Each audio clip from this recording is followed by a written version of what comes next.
For this showcase, we are not going over one locomotive or two locomotives, but two entire passenger trains. These are the Walther's Milwaukee Road 1952 and 1956 Twin Cities Hiawatha trains.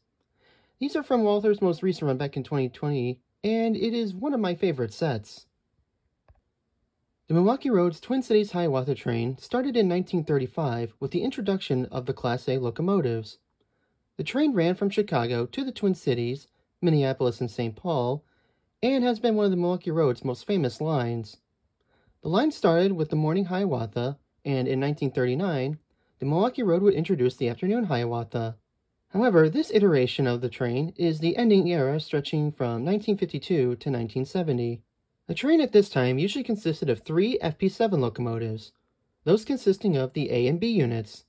The FP7s were like the F7s, except that they were roughly 4 feet longer in length in order to accommodate a bigger steam generator for the air conditioning in the cars. The passenger cars used were all made in Milwaukee Road's own shops through 1947 to 1948, and would be used for the rest of the Hiawatha's life.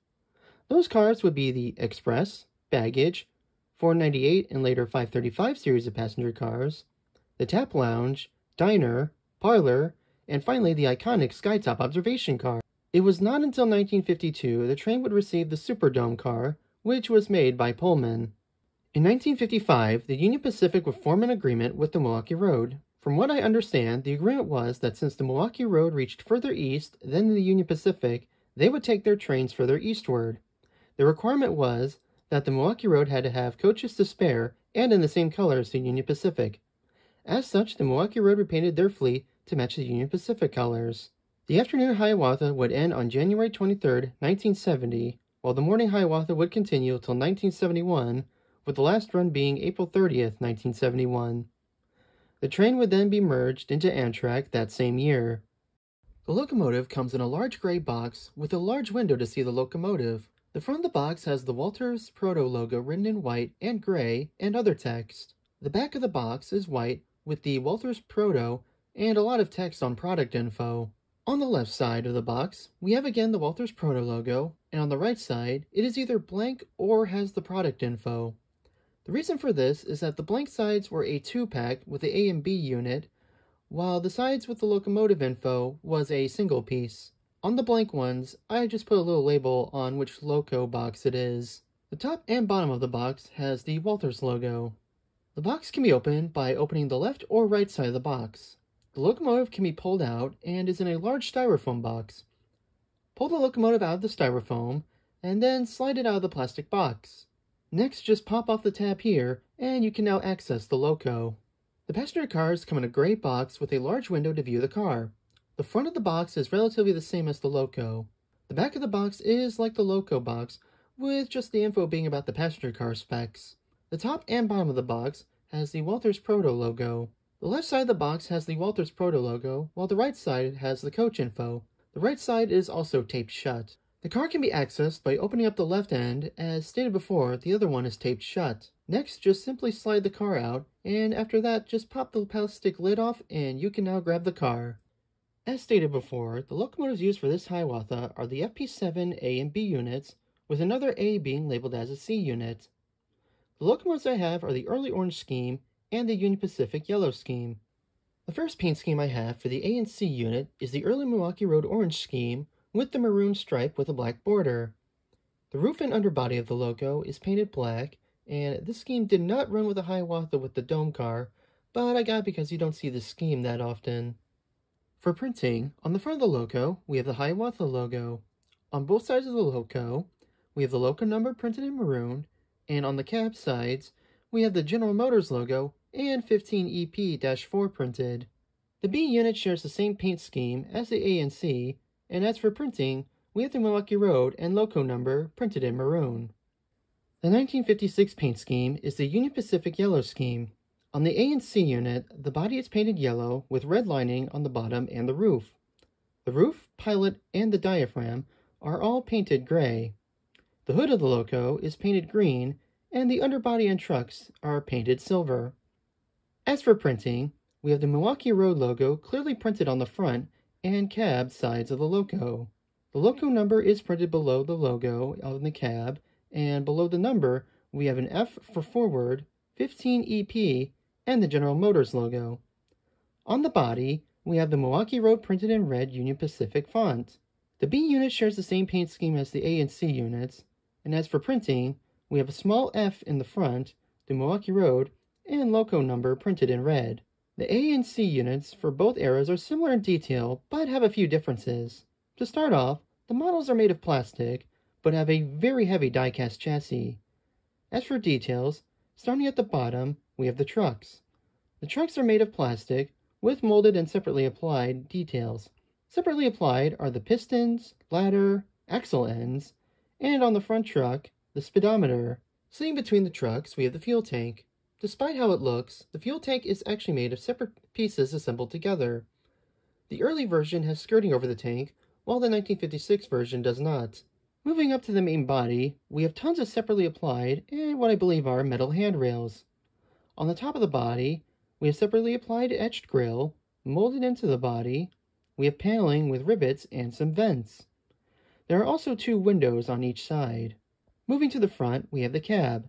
The cab has separately applied rearview mirrors on each side and has separately applied and painted windshield wipers on the front.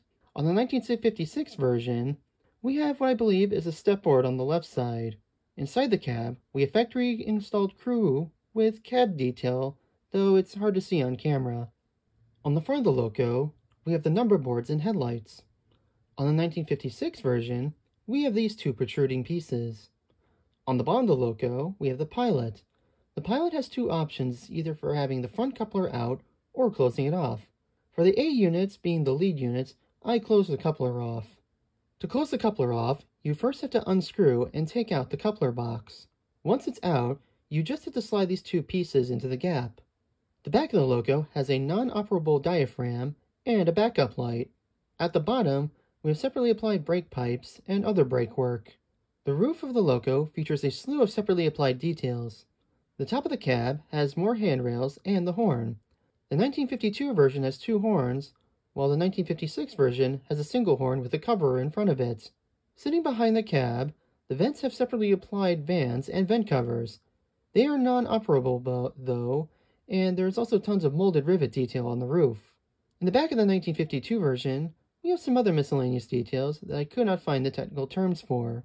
The 1956 roof has more vent work with what I believe was used to help control or filter the smoke coming out. The B unit for each train is also similar to each other, with a few differences. To start off, the trucks for the B unit are the same used as the A and C units. The body is also similar, with the exception of no cab. The body has separately applied metal handrails and molded rivet detail, and the B units also have 3 windows on the side. The roofs for the B units are also the same as their era counterpart, and the ends of the cars are also the same as the ends of the A and C units. The locomotives come with or without ESU's lock zone 5 decoders. In my case, I got them factory installed. The A and C comes installed with era-specific horn and 2 bell options.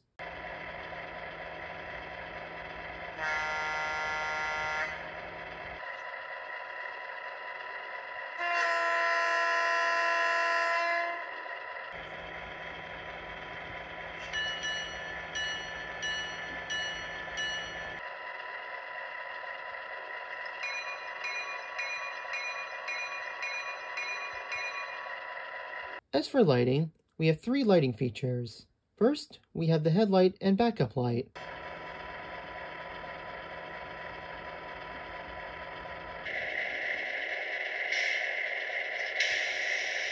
Second, we have the number board lights.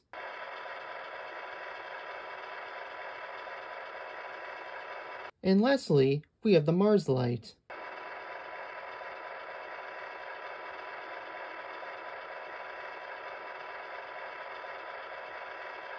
The B unit has sound, but no horn, but it does have directional lighting.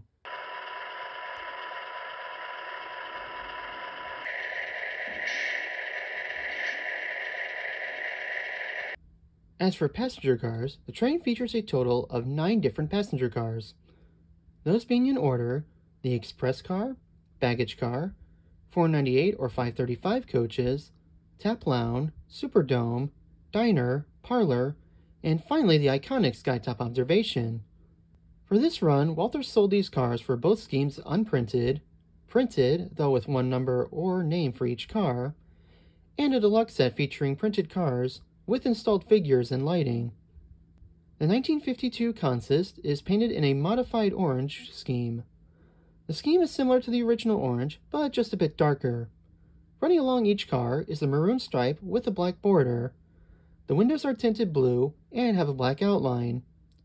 The roof and underbody are painted black, and the ends of the cars are painted orange.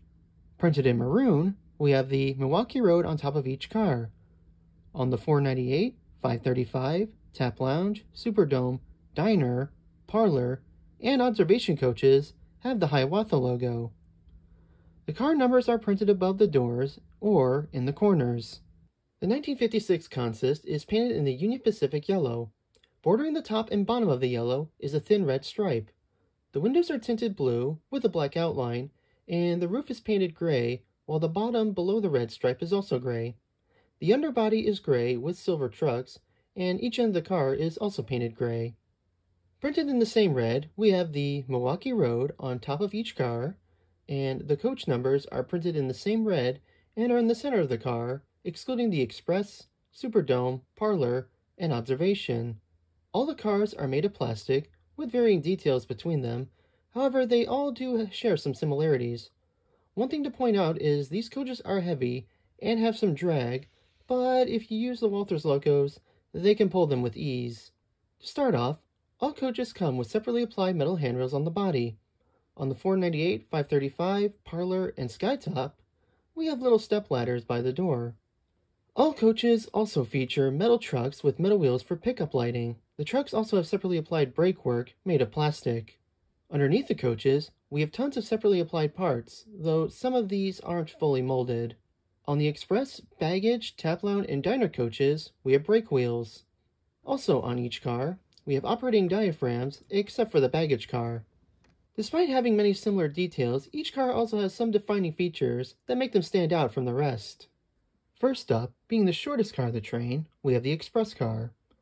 The Express car was used for storing and sorting mail.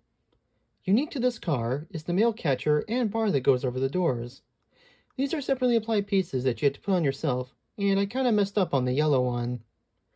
Additional printing on the car, we have United States Mail Railway Post Office. The interior inside features a mail sorting room and a bathroom. Next is the baggage car. As the name states, the baggage car is for the passenger's baggage. The baggage car has a non-operable doors with 2 windows. Additional printing on the car, we have the Railway Express Agency. The interior is practically an empty floor with grooved rows for baggage. On one end, we have a room for conductors and a bathroom. Trailing behind the baggage car are the 498 and 535 coaches. These are where passengers would sit for most of their journey. A consist would typically see a mix of 4 to 8 of these coaches, depending on demand. Both coaches have similar appearances, but the roofs and underbodies are different. On the roof of the 498 has what looks like a vent by the door, while the 535 does not. The underbody for the 498 have much less equipment compared to the 535. The interiors for both of them are practically the same, with a large seating area in the center of the car. On the front and back end, we have 2 small waiting areas for the bathroom, with the bathroom connected to them. The next 2 cars were either the Tap Lounge or the Superdome. These 2 cars never ran together, so we'll start with the earlier car, the Tap Lounge. The Tap Lounge is a buffeteria/bar style car for passengers to get a quick meal or a drink. The Tap Lounge features a large antenna running across the roof, and the window layout has a set of windows on either end of the car, while the middle is just a wall. On the right side, we have a molded door with handrails. The interior features booths on both ends, while the center has a kitchen with a buffeteria and bar. In the back ends, we have bathrooms. The Superdome functions the same as the Tap Lounge, with the big difference being the giant dome stretching across the entire roof. On the body, we have molded-in hatches, and on the right side, a molded door. Unique printing to this car here is the Superdome printed below the bottom windows. The interior consists of 2 floors. On the top floor, we have a large seating area for passengers with maroon-colored seats. Also at each end, we have steps connecting each floor. The bottom floor only consists of a small seating area.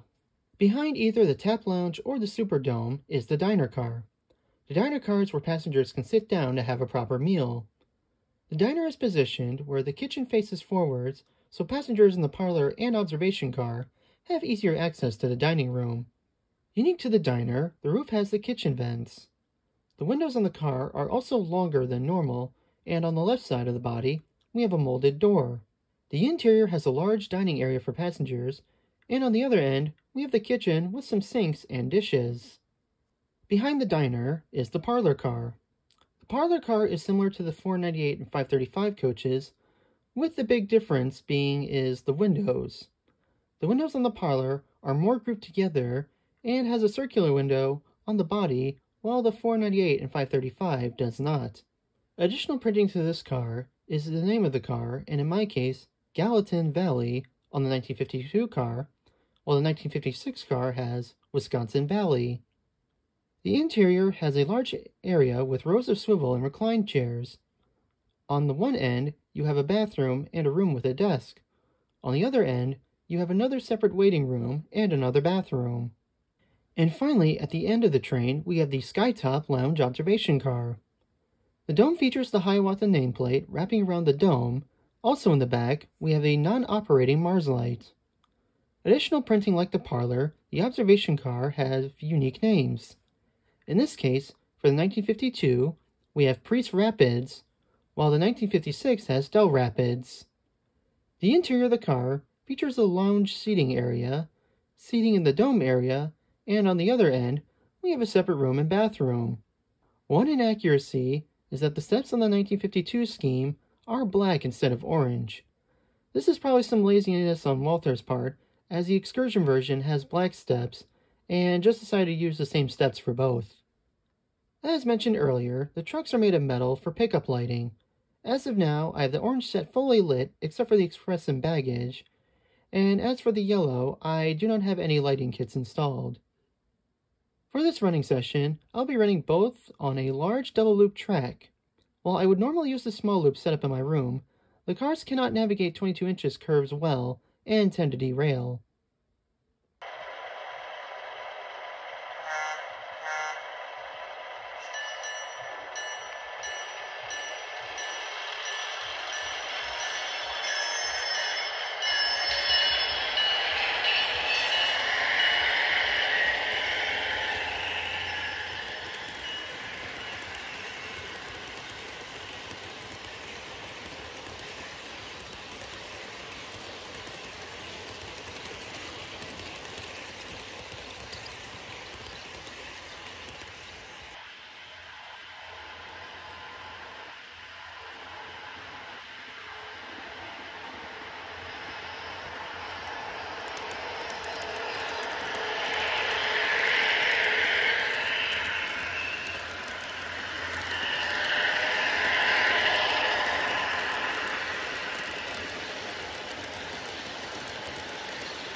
And that was the Walther's Twin Cities Hiawathas.